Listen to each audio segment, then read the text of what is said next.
Hello everyone, we are back with a new topic, incentives. Incentives is the topic in economics, in my opinion. Without incentives is you need when you have, for instance, shortage, and therefore the allocation should be designed smartly.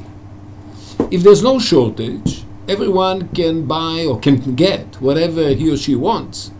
We don't need incentives. You simply take whatever you need. The problem is that typically we have, in economics, we have shortage of resources, and the allocation needed to be smartly used, and therefore we need incentive schemes to incentivize people to do the right things. Sometimes incentives are also used for how to incentivize employees to exert the proper efforts. That is the part we'll talk about here. Another incentive is, for instance, how to incentivize firms to use efficient technology as to minimize pollution. Okay, so that typically is done by coupons, but I will not get into it at this point. So let me start with our topic. It basically is how to incentivize workers to extract, as I said, the right efforts in order to maximize efficiency. Okay. So the owner of a high-tech company is trying to develop and market a new computer game. If he succeeds, he will make a profit of $200,000. If he fails, he makes nothing. And let's assume there is either you fail or you succeed, so the only two outcomes are either $200,000 in the good case or zero in the bad case. Success or failure of this project depends on the expert, okay, we're talking employee, and on the effort she exerts. With high quality effort, you know, it's not enough that you make a lot of effort. You have to do the right effort, so high quality effort. She will succeed with probability 80%. Namely, if I hire her and she exerts the right effort, the high quality effort, I'm going to get I'm the owner, I'm going to get the $200,000 with probability 80%, and with probability 20% I'll get zero. However, if she's going to exert only low quality efforts, okay, she doesn't want to spend too much time on that, the figure drops to 60%, namely, with a chance of 60%, 0.6, I'll get the 200,000, will be success, and probability 0.4, 40%, I'll get zero. Such an expert can hire for $50,000. If I pay her a salary of $50,000, she will come to work for me. But for this salary, she will exert only the low effort level. I can hire her, if I give her the $50,000, I shouldn't expect that she will exert the high quality effort, and she will probably exert only the low quality effort. To induce her to exert the high quality effort, the owner has to pay her $20,000 more, namely $70,000. Namely, he has to offer her $70,000. But this is not enough. Why? If the salary does not depend on performance, she has no incentive to exert the high effort, since effort is costly. So she will, if I give her $70,000, how do I know that she will exert the right effort? Because if it's a failure, she may say, look, even I made a high quality effort with probability 80%, you were supposed to get the 200. But there was a 20% chance that it will fail, even though I did my best. And therefore you cannot tell. Again, if the salary does not depend on performance, whether or not the project was successful, she has no incentive to exert a high effort, since effort is costly. To work very, very hard, it's costly. Costly in terms of time, fatigue, whatever. So what type of contract will provide the expert to exert high quality effort? How can I induce her to exert the high quality effort? That's the question. So look here on the table. So let's talk about the low effort. The chance of success 60%. Expected revenue. Remember, if it works out, we get 20,000 K. So 60% of 20,000 of 200,000, sorry, it's 120,000. That's the expected revenue of a low effort person. I mean, if she exerts low efforts, her salary is 50, and therefore what do I make on expectation? My profit will be 120 minus 50 is 70,000. If she's going to exert a high effort, she will be successful with probability 80%. Therefore, I'll get 200 times 0.8, which is 160, which is this. And I have to pay a salary for that. I need to pay a salary of 70,000, and then I'll make 90,000. The problem is, again, that even if I pay her 70,000, how can I be sure that she has incentive not to shirk and to exert just the low effort? So clearly the owner will do better to hire a high quality effort expert at a higher salary. But there is a problem. As I mentioned, one can't tell by looking at the expert working day whether she exerts H effort or low effort, since the project may fail in both cases with at least 20% chance. So she can always blame the 20% and say, look, it was not guaranteed. I did my best. Okay. So the owner has to base his reward scheme on something he can observe. Okay? Namely, what can you observe? He can just see, was a success or failure. So the contract should be based not on the fact that she made high effort or low effort, but rather was it successful or failure. That I can observe. Without it, the only sensible outcome is that the owner pays the employee a fixed salary of 50,000 and she exerts the low effort, because she will do it in any event if it's just by giving her salary. She may do it. Some people consciously will do it. Even if you pay them the 70,000, will appreciate it and will do the high quality effort. Even if they are not, they may think of it as a repeated game, and the next time you are not going to employ that employee and stuff like this. So they may exert the right effort even if we just give a salary which does not depend on success or failure. But typically that's the way to go. Both the expert and the owner could do better with a contract that is based on success or failure. Okay? If we can make her be better off and the owner better off, then we should. As an example, suppose the owner pays the expert a bonus of 50% of the actual profit. I come to her and say, look, work for me. You get 50% of the profit. So we split. Profit, by the way, is after paying her, no, just 50%. That's the bonus. Then if she exerts a high effort, she will earn an expected amount of what? With probability 50%, she gets 50%. So she gets half. With probability 0.8, she makes 200,000, will be successful.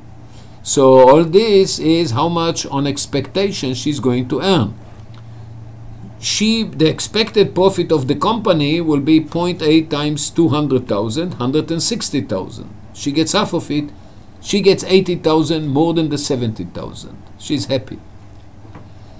Why she should do it?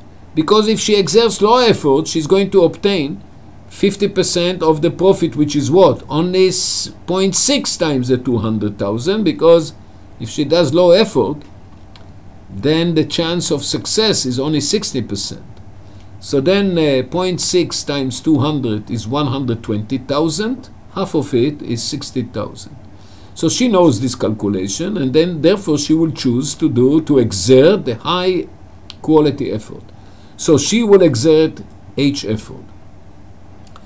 How much the owner will obtain? Well, half of it. I mean, they split the profit. He gets 80, she gets 80. And that's so if he give her just a salary, he will give her 50. Okay? He will give her 50. And he will end up on expectation only 70. We found a way, let's say, to give her, let's share the profit, where she is going to get on expectation 80 and he is going to get 80. Better outcome. And both of them are better off. Okay? So this is one example, is to say, look, let's share the profit. Okay? 50-50. Maybe we can split it in different way. Maybe even if we give her 45 and I as the owner take 55, we have to make the calculation. Maybe that still it looks as if she prefers, okay, she will prefer then if she gets only 0.45, that will be 160 times 160 times 0.45 of the profit times the 200. So this is 45, this is 90, and sorry, what did I say here? 0.8.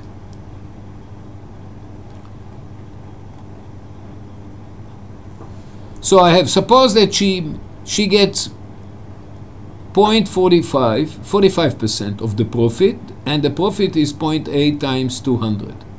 So this is 160, 0.45 times 160. Okay? What is it? If I multiply that by 8, I'm getting 30, what is it? Let's say by 8 is 436. Okay, so it's 72. So this is 72. So she's going to get 72. And if she exerts a low effort, she's going to get 60. So, I mean, she will exert the right effort and she will end up still better. Instead of 70, she gets 72. Okay, so even if he offers her 45% of the profit, she will say yes. Okay, so that's the idea. Let's say 50-50, then both of them make 80,000. Good. The owner should offer a larger sum upon the S outcome, success, and a smaller sum upon the failure outcome, F. The difference between the two sums, the bonus for success, should just be sufficiently large so that high effort will raise the expected earning of the expert by $20,000, because she needs $20,000 more to exert the high level effort, then high quality effort, than the low quality effort. Okay, so let's see how it works. So suppose that now, instead of offering her, let's split, you become my partner, so I work for no salary, but for the profit, you work for the profit 50-50. That is one solution. Typically, I mean, you really just pay the employee a bonus for a success and don't share the entire profit. Okay, so suppose that she is paid X if S and Y if F. So I come to her and say, look, I give you X dollars if the outcome will be success. I mean, I'll get $200,000. and I'll give you y. If it was a failure, I'll get 0. So in that case, what? If she, let's say that she makes now the high effort level. So with probability 80%, 0.8, okay, she makes the computation for her, how much she's going to make. So with probability 0.8, she's going to make X, and probability 0.2, she's going to make Y. And I need just to give her the 70 that she will say fine for the H effort. But if she decide at the same time to exert low effort, I should pay her only 50, not more. So if she decide to exert the low quality effort, with probability 0.6 she will get the X. That's a success, will be with probability 60%, then she will get X. And with probability 40%, 0.4, it will be failure and she will get Y. By the way, Y may be negative, and it is actually here. The solution, when you solve it, okay, it's easy to see. You get 90, X is 90 and Y is negative 10. It's two equations with two unknowns. By the way, if I subtract equation 1, so I subtract equation 2 from equation 1, I get 0.8 minus 0.6, it's 0.2 X, and 0.2 Y minus 0.4 is negative 0.2 Y equals 20. I multiply everything by 5, X minus Y equals 100. And this is actually the effective bonus. Why it is? What is your bonus? If in any event you are going to get Y, then the effective bonus is how much you, if you fail, you get the Y. So how much I should give you to incentivize you to go for to try to get the X, which occurs in case of successful. So this is the effective bonus. That what I get, she will get if it is successful. This she will get if it's a failure. The difference is the effective bonus to her. So X minus Y must be 100. So remember, in all this computation, what I need to do is I need to make sure that the difference between X and Y is 100. But then I solve it, so you can put instead of X minus Y, so I can say that X is 100 plus Y, so I'm getting a 0.8 times the X, which is 100 plus Y, I'm going here, plus 0.2Y must be 70. So then I get 0.8Y plus 0.2Y, it's Y, plus 0.8 times 180 should be 70. Y is minus 10. Since the difference should be 100, X must be, Y is minus 10, and X must be 90. What does it mean? I should come with an offer to her and say, look, I don't know if you make a high effort, low effort. I'm telling you this. If the outcome, okay, I cannot observe what real effort you make. You can pretend as if you're working hard, but you don't do the right effort. So if the project is successful, you'll get $90,000. If the profit is, if the project is a failure, you are going to pay me $10,000. Okay. On average, she gets 70. If she exerts the right effort, and she says to herself, if I will exert the low effort, on average, I'm going to get what? 50. So that will incentivize her to go here. It's not clear that she likes the fact that in case of a failure, she has to put to pay out of her pocket. Maybe she doesn't have it. So, but this is, I mean, one possible with no constraint. That is the solution. That is, the owner should pay the expert 90,000 if the outcome is success, and the expert should pay a fine of 10,000, penalize her of $10,000 if the outcome is a failure. This leaves the owner with an expected payoff or profit of what? In that case, with probability she's going to exert a high effort because she's making 70 on average. He will get 0.8 times 200, 160, minus 70, it is $90,000. The expert obtains an expected payoff of 70,000 as it is enough to incentivize her to exert the high effort, and both the owner and the expert are better off than just to give her a salary, because I know that if I give her a salary that does not depend on performance, on success or failure, she in any event, she will try to get 70,000, but she will do, there is a high chance that she will exert only the low effort, in which case I know that, so I should offer her 50,000 because I cannot observe what will happen. And if I offer her only the 50,000, she makes 50,000, and I make 70,000. Here, at least, in the solution, she makes 70, her salary is 70, and I make 90 on average. Expected profit will be 90,000. So, as you can see, the right way to incentivize is to put a contract that not depend on the effort she makes, because you cannot observe it, but just to contingent it on observable things, in which case success or failure. This is exactly what the owner could make if he could observe quality effort by direct supervision. Suppose that he can check and he can tell for sure if she made an L effort or H effort. In that case, if he knows, he will give her $50,000 if she does L effort and $70,000 in H effort.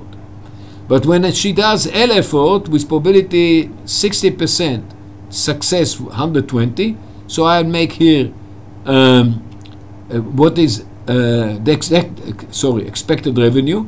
So I will make why? Because I have to multiply this 60% by this is the chance, but in that case I'll make 200,000. So on expectation it is this time this, it's 120. So I'll make 120, I pay her 50, I end up with 70. If I see that she gets high, that she makes H effort, and I can prove it, that's what the problem is, that typically you cannot. Then the chance of success is 80%, and therefore 80% of 2,000 is 160. I have to pay her 70, because if she does the H effort, she deserves the 70. This minus this is 90. So I found a way without, this is if I know what effort she made. Typically I cannot. So the mechanism that I put you before to pay her $90,000 in case the project is successful, and to penalize her for $10,000 in case it is a failure, it will give exactly the same outcome as if I could tell and could prove that she exert the high quality effort. Okay. This incentive scheme is basically a sale, that's what we said before, a sale of 50% of the firm to expert for a price of $10,000. So I can come, you'll get the same thing if I would come to the expert, and I will tell her, look, you know what, pay me $10,000 and we'll split 50-50. In which case, what will be the result? Okay, so she will exert the high level effort, in which case the probability of success is 0.8. We'll make 200 everything in 1,000, 160, times the 50% is the 80,000. But the 80,000, 10,000 of that belongs to her, so she actually get the $70,000 net because she paid the 10,000. Her net payoff is therefore $90,000 if success and minus 10,000 if failure. It is of her interest to exert effort, high quality effort, in order to increase the chance of S. Note that with this scheme, the worst case scenario is a profit of $10,000 to the owner. Okay, what will happen if he sells his 50% of his shares of the company to her for $10,000? So in case it is a failure, he end up with the $10,000 that he got from her. But and at the same time, in the worst case, he gets the 10,000 and she loses 10,000. Okay, that's the worst case. There may be implementation problem with this.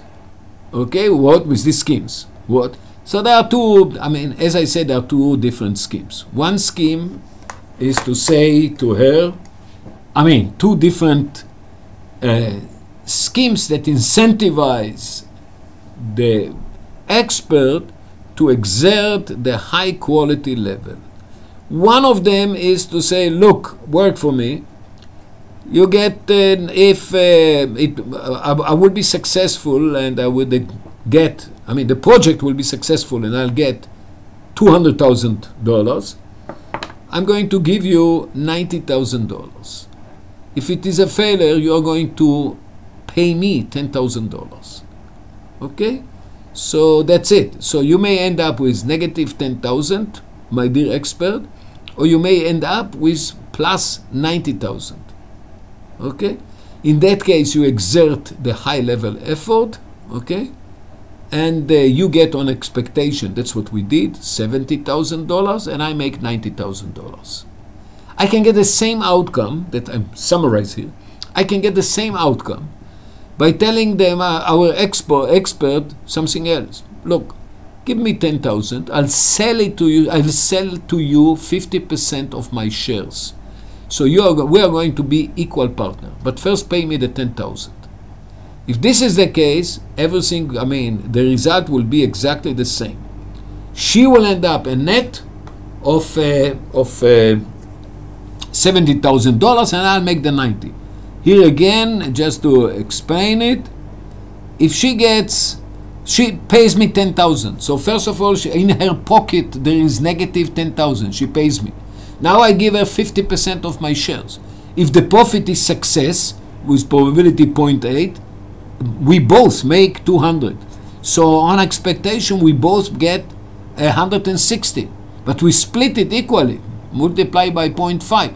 She gets 80. But remember, she gets 80 now, but she paid me 10, so she end up with 70. Okay? And I end up with what? 160. Okay? We split the profit, 160. I'm getting 50% of it, 80, but she gave me at the beginning a 10, so 90.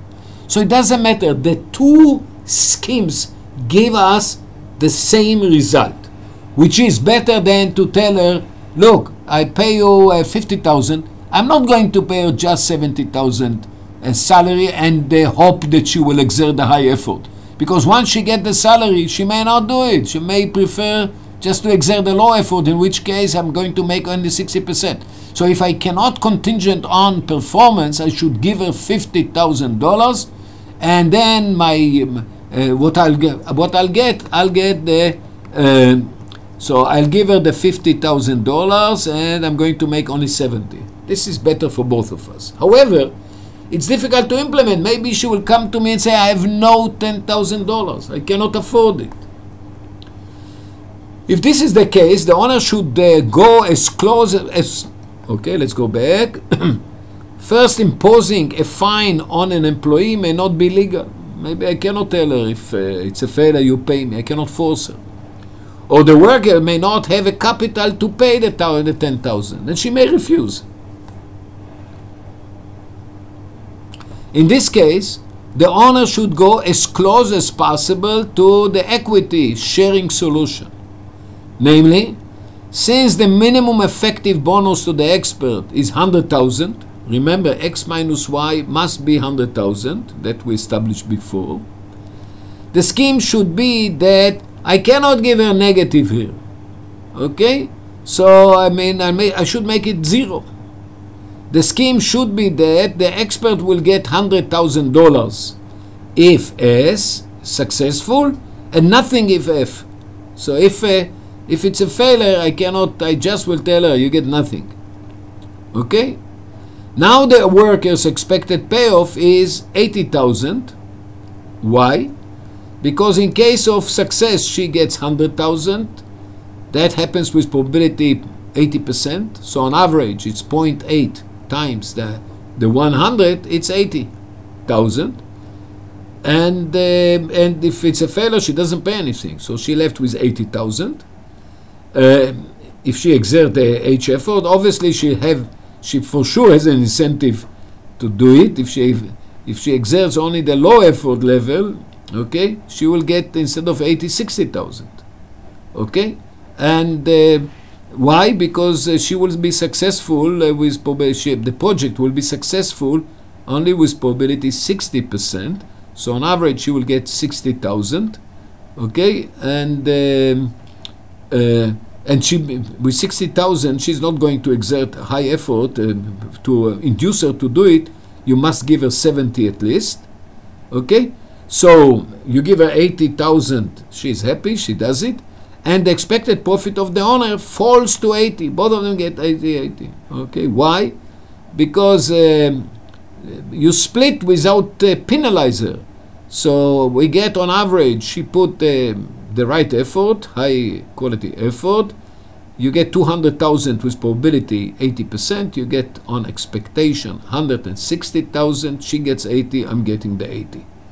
The inability to enforce fines, to penalize her, or get workers to invest their own capital, means that the outcome is less attractive to the owner by $10,000. Suppose next that the expert must be guaranteed to be paid at least 30,000. I come to the expert, she said, look, I have to pay mortgage, I have to pay car insurance, all kind, I have to eat something. Without $30,000, I cannot survive. So I don't know what, but I need the 30,000. So the effective bonus for her to exert the right effort is 100,000. So X minus Y must be 100,000. In which case, okay, if she needs at least 30,000, and if I go by this way, so in that case, what minus 30,000 gives me 100,000? X must be 130,000. What is my expected profit of the owner? Okay, okay. She will obviously exert here the right efforts. I mean, in case of success, she is going to get 130,000. So with probability 0.8, I'm talking about my profit. The project is successful, and I'm getting 200, but I have to pay 130, which is 70 here. So this is 56. And with probability 0.2, it fails, but I have to pay the 30,000. I make negative 30,000. So this is negative 6,000. So 56.8 times 70 is 56. And here I have minus 6. Minus 6, you get 50,000. So in that case, I am simply going to... obviously, I'm not going to give her that contract. Why? I end up with 50. If I come to her and say, look, take your, forget about anything, come to work for me, okay? And come to work for me, I'll pay you $50,000. You'll exert low effort, I know. The probability of success 60. The total expected revenue will be 120. I have to pay you 50. I get 70,000, not 50,000. So I will simply, if this is the case, I will simply hire her and pay her $50,000. I will do better off by doing it.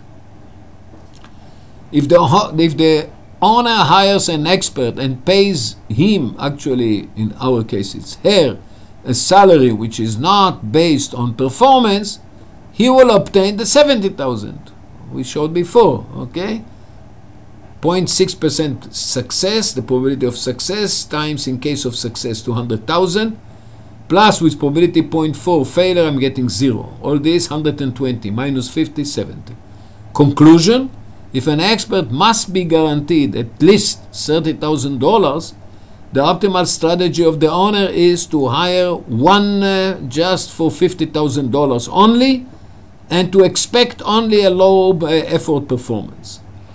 For an increase of 20% in success rate, a contract that induces the expert to exert high effort is too expensive for the owner if he needs to guarantee the expert $30,000. Good. So here was we talked about incentive, how to incentivize an expert about one specific project, and the project can have two outcomes, just two outcomes, success or failure, and that was, we discussed and analyzed this situation.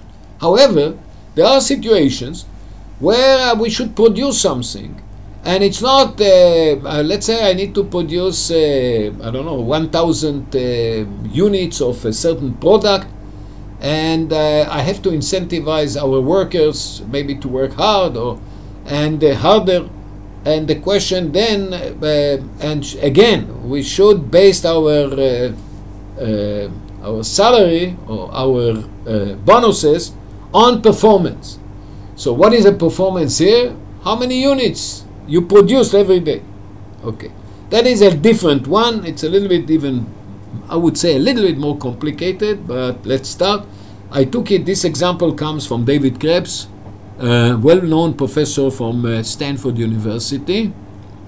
So pay for performance. Example by David Krebs. So let me talk about the example. Safelite Glass, that's the name of the company.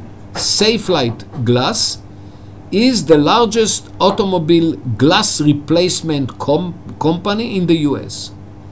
Naturally, their technicians play a key role in the company. Safelite paid their technicians an hourly wage, and to no one's surprise, they found that their technicians took a lot of time to complete a job, more than necessary or reasonable. Look, you pay the worker per hour. No, there's no incentive to work hard. Safelite decided to motivate their technicians to align their interest with that of Safelite. A piece rate system was set, which is called PPP. I think it is piece per performance. Okay, so what is the idea? What we call a piece rate system, namely every piece or every unit that you produce, you will get money, not for the hour. If you can do it faster, you will get more. Okay, so we are now going to offer, in addition, a scheme of compensating the workers, or some workers at least, for per unit they produce, performance. Safelite, in addition, offered a guaranteed minimum hourly wage. If the sum of the piece rate payments earned in a given week fell below what they would be paid according to this guaranteed hourly wage, they would be paid by the hour. So look, I incentivize you, I'll give you a per piece that you produce, but I guarantee you a minimum, okay, minimum wage. If you with the new scheme, if you get below even the minimum rate, if the sum of the piece rate payments earned that you earn in a given week, everything is per week, fell below what they would be paid according to this guaranteed hourly wage, then they would be paid by the hour. So we'll forget about what you did, we'll pay you per hour, at least as long as they achieved a minimum or amount of work in their time on the job. Okay, say what they had accomplished before. So up to now I can see on average they accomplish that and that. So as long as you accomplished that average from before, you are guaranteed to get the hourly wage in case you decided in case your production in case you earned less by per job amount. Okay, so now let's talk about specifics. Suppose that before the PPP was set, okay, the price per performance, payment per performance, technicians were paid $12 per hour for 40 hours work every week. Okay, so they make 12 times 40, $480 per week. Okay, so before we started the new scheme, they per hour, they pay them per hour $12 per hour. The number of hours that you have to work in a week is 40. Let's say 5 days, it's 8 hours a day. And you got $480 per week. Okay, that is the initial state. Suppose that, by and large, they have managed to do 10 Windows Shield per week. So more or less, a worker every week could do 10 windshields every week. Okay, so the unit labor cost windshield is therefore 48. Why? You get $480 per week. You produce on average 10. You do 10 window shields per week. So 480 divided by 10 is actually the cost per windshield is therefore $48. Okay, so that was the case before everything. Suppose Safelight's national load is 5,000 windshields per week. Okay, so I just want to say the following. They have a demand, and let's say this depends on all kinds of things, but assume they need to supply 5,000 windshield every week. Okay? And they know that the workers are doing 10, therefore they have to hire 500 workers. Each is doing 10 windshields. This time this is 5,000. So let's read it. Suppose Safelight's national load is 5,000 windshields per week. And if technicians do average of 10 windshields per week, Safelight needs to employ 500 technicians. And what is the cost? They get every week 480. So 500 of them each get 480. Safelight's cost is $240,000 per week. Okay, that was the case up to now. Suppose next that Safelight sets a price rate of $30 per windshield. Okay, they say, you know what? I give you you can get also $30 per windshield. Okay, but if you produce only 10 like you did before, you're going to end up with 300. You're better off working per hour by the hour and getting 480. If you're working by the hour, okay, you see the per hour, let's go back for a second, you get $12 per hour times the number of hours, 40. If you go by hours, you get $480 per week. Okay, and the cost is 48 for the company, for Safelight. So Safelight come to you and say, look, this is my cost. I want to reduce it.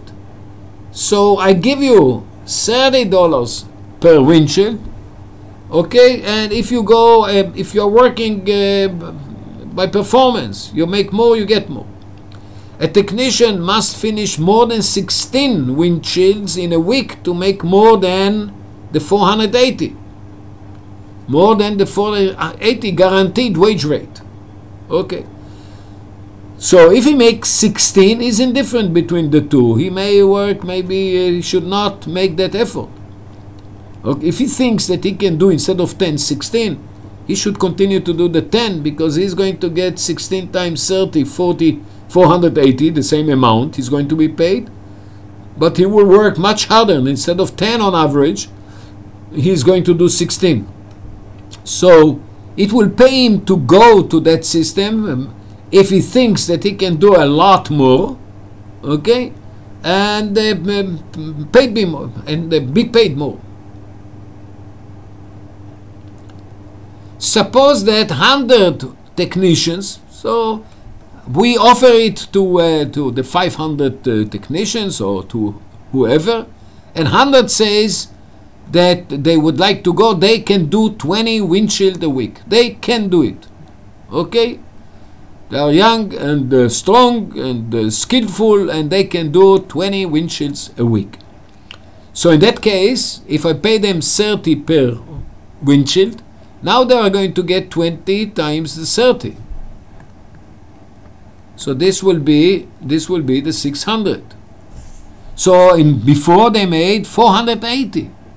So suppose that 100 technicians do 20 windshields a week, earning $600 each week, while the other 400 technicians are willing to work, they're unwilling to work this hard and continue to average 10 window shields each taking their guaranteed 480. Let's say. What happens here? They need to supply, since they need to supply 5,000, and let's say the 100 people are doing 20, so the hard workers are doing 20 times the 100 hard workers, 2,000. So actually the others, so I don't need that much. I need to produce another 3,000. Okay. Each one of them do 10. So now I need just another 300 workers. So I'm going to save by doing it 100 workers. I don't need 500. I need 100 hard workers, and the other 300 that will produce to me 10 each. 3,000 plus the 2,000 will be 5,000. Let's read it.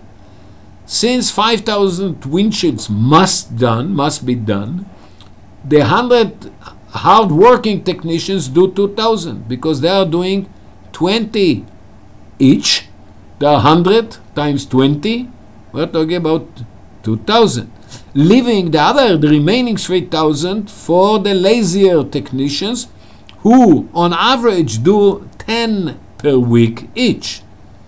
Hence, Safelite's need only 300. 3,000 divided by 10. So lazy 300 and hard worker 400, another 100. So they need altogether 400 technicians, and its wage bill is going to be what? So the 100 are making 600 now. Why? Because you offer them 30, they succeed to do 20 windshields. For each one of them they get $30, so they get $600. Every worker, they have 100 workers. Okay, so this is 6,000. Plus all this, for the other 300 are going to make 480. So altogether you have here 6,000 plus 300 times 48 is, what is it? It is 414,144,000. So you get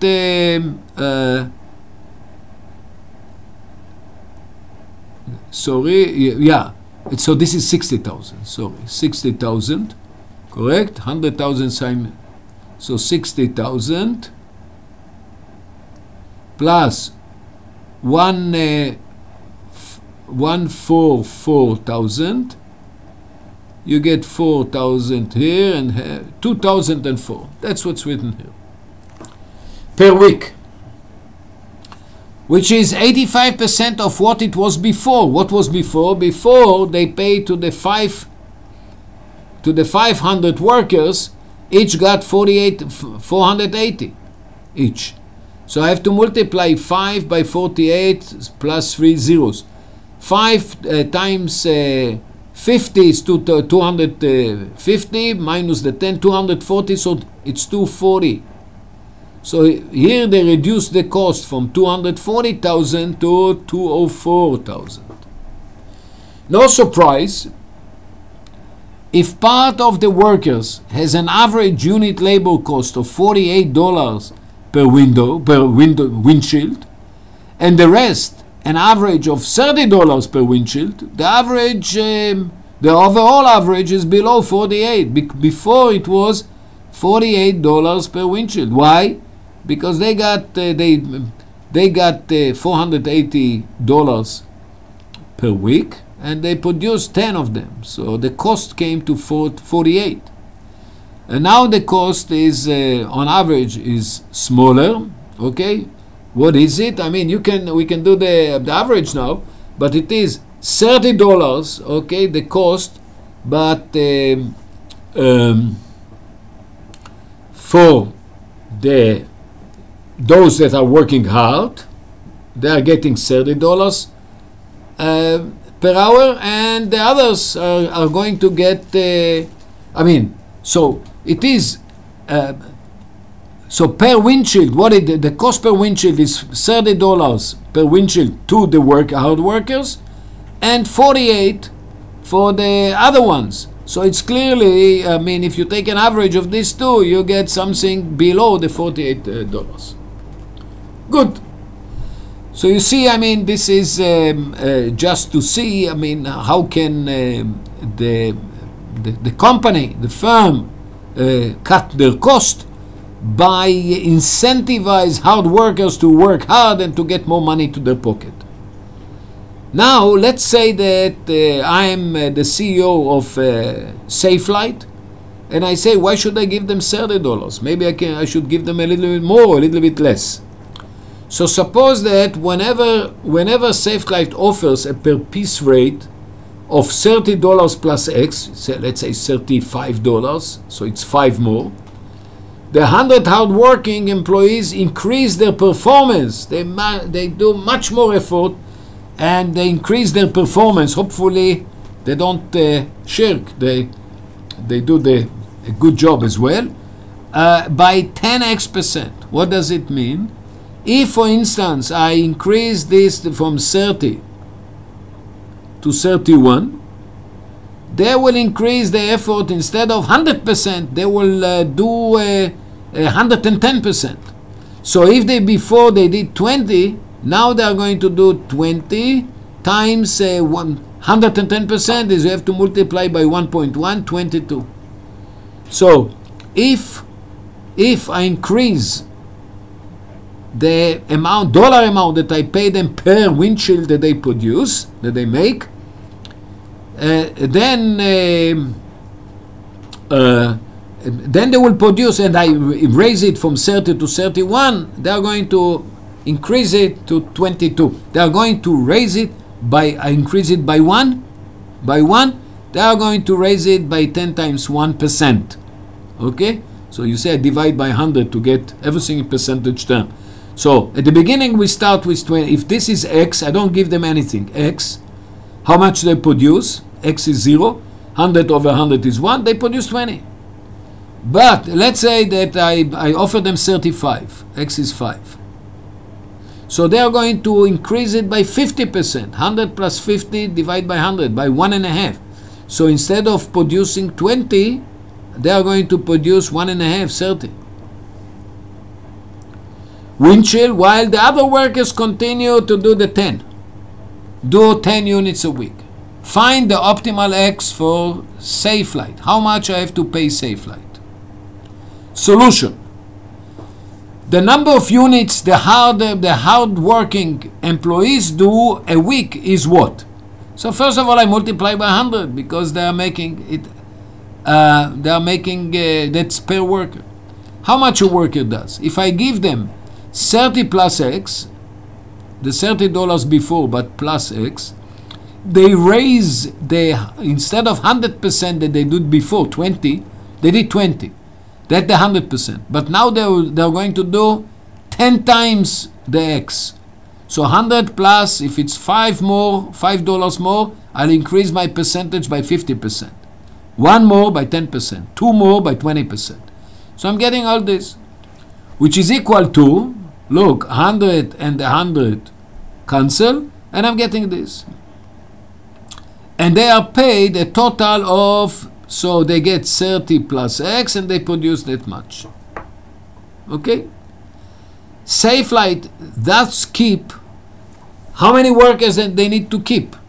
Okay, so they need total of 5,000. The production by the hard worker guys is this. It's written here. Okay, sorry, that's the payment. The production is this. You multiply this, that's the number of units they are going to produce, time the price that they are going to get how much altogether they are paid, the hard workers. But they produce that much. 20, since I increase the salary, the per windshield price by X, I'm getting 10X% more. Okay, so this is the total production. So, but I need 5,000. I have to subtract the amount that the hard workers produce, and that's the difference that I have to hire regular workers that produce 10. How many? So that's left to produce. Divide by 10. That is the how many workers I need to employ that are doing the ordinary job and are paid $480 a week. So what is the total cost? The total cost is this. All this. This is the cost to the hard workers. Plus $480 each of the other ones. Okay? I divide, look, I have to divide all, so this divide by 10. 480 times the number of ordinary workers. So the number is this over 10. So I divide by 10. So I take this 0 out, this 0 out, or sorry, this 0 out, and I'm getting 500 minus 200 plus 10x, and all this is the cost. Okay? Sorry for the mess. So now you have to open up the brackets and make computations. Okay, for instance, if I want to find out the coefficient of x squared, I get it when I multiply this by this by this. It's 200 x squared. Open up the brackets and rearrange terms. Okay, just I'm getting that is the cost. That's very simple. You can do it. Let's not waste time. This is a quadratic function, okay, that looks something like this. It starts from 204, let's say everything in 1000, 204, and it looks like something like this. Quadratic function. If I have a quadratic function, I can do derivatives, but if I have a quadratic function minus bx plus c, and I want, this is y, I want to minimize, the minimization is y minimum is b over 2a, which is 1600 divided by 400, it is 4. But you can take a derivative. Marginal cost equals 400, I take derivative with respect to x squared, it is 400x minus 16, I want to minimize the cost, so marginal cost has to be equal to 0. X equals 1600 divided by 400 equals 4. What does it mean? Actually, I'm best off not offering $30 per windshield to the hard workers, but rather 34. Consequently, Safelite should offer a per piece rate of $34. And once I know that X is 4, I plug it here in and I reduce the cost. Before it was 204 or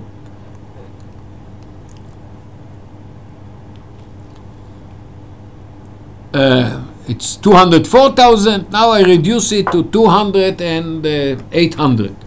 And by the way, what is the number of workers? The number of workers that I need, okay, I need to keep all this. How many workers I need? Okay, so X is 4. So I'm getting here 40, 140 minus 20 times 140, 2,800. 5,000 minus 2,800 is 2,200. Divide by 10, it's 220. So I need only 320 workers. The hard workers, 100 hard workers, and 220 ordinary workers. The company then hire only 320 technicians. We do not claim that 100% guarantee is best of the company. Why should I guarantee them all the 480? I can tell them, look, try if you want to go for the system where you work harder and you get per unit you produce, and if you did not succeed, I can offer you guarantee of 70% of the 480 that you do hourly. There are people that will feel comfortable enough to go for it because they believe they can do better than the 480. But if they fail, I can guarantee to give them 70% of the 480. Let's say, just maybe that's an idea. It might do better with 70% of the previous guarantee. The assumption here is what? The higher, wow. I have to change it. The higher is the per piece rate, the more is the effort technicians will choose to exert to be on that system, on the per piece rate, on the per piece rate part of the compensation scheme. So if I offer them 35, they're so eager to take it that even they are ready to take the risk that if they something happened to them, whatever, they are not going to go home with nothing. They are going to go home with, let's say, 70%. Okay. With 100% guarantee, a technician choice is to do 10 windshield per week and earn 480, or do 17 or more to earn more. Okay, so if we give them 180, okay, then if you do 16, then you're indifferent, and actually you're not indifferent because you're working hard to produce 16. Then 10. I'm going to now back to the $30. I'm thinking of $30. Yeah, at the $30 piece rate. So if you do 18 times, 16 times 30, it's 480. So you are indifferent in terms of money, but you work much harder, so you would not work hard. So you need at least 17 to induce you to work harder. Okay. But with 70% guarantee, which is only 336 per week, the same technician only need to increase his work rate by 20% to 12. Why? If I go to 12, okay, I do 12 times 30, it's 360, more than the 336. 11, if I do 11 times 30, it's 330. For the $6, I prefer to go for the 336 rather than. But for, let's say, but if I produce 20 times 30, 360. It's significantly above the 336. That this guy will find it. Many more will find it attractive. Why? Before, in order to make you attractive, if I guarantee you 100%, then you need to produce at least 17. So those that think that they can produce more than 17, they may go for that system. But now that if I make you guarantee only 70%, then it's enough to do more than 12 units per week to beat the guarantee. So more will incline to go on this scheme. As an illustration, suppose we 70% guarantee and 30% piece rate, price per piece rate. 100 workers will do 20 units, okay, like before. Another 100 workers will do now 15. More people would like to go for that scheme because you need to go 12 or more. And they will do 15 units. Another 100 will do 13 units. And only the rest will do the 10 units as before, all per week. So how many workers I need to do the 5,000 windshield, which is the demand, the supply that I need to supply to the market? Let's do it. So a week, the company will hire a total of 320 workers. Why? 100 of them will produce 20. 100 will produce 15. The other 100 will produce 13. So altogether, how much is it? 2,000 plus 15,000, 35,000 plus 13,000. All this part is 4,800. It says here 4,800 pieces. But I need 5,000. So I need another 200. Ordinary one, they do 10. So I left with 200, and to do per worker, ordinary worker does 10, and therefore I need 20 of them. So I need 100 plus 100 plus 100 plus 20. 320 workers. Its total cost is, I have to multiply. I pay 4,000. All these workers are working, beside this one, for the scheme where you get $30 per piece. They produce 4,800 out of the 5,000, so I have to pay them this. And other workers produce 20, and they get a guaranteed salary of 336.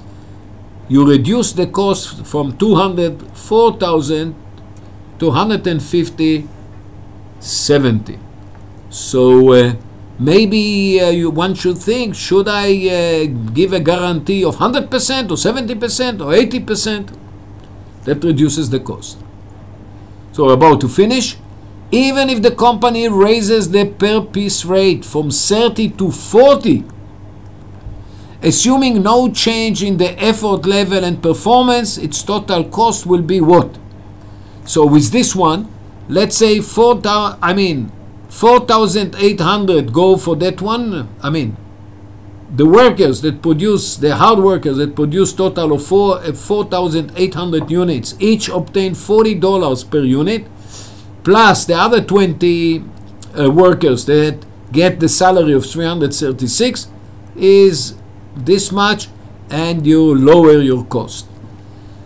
So as you can see, you have to think very well what scheme you want, but the idea is how to incentivize your workers to minimize, to exert more efforts, to work more efficiently, and for you to reduce the cost.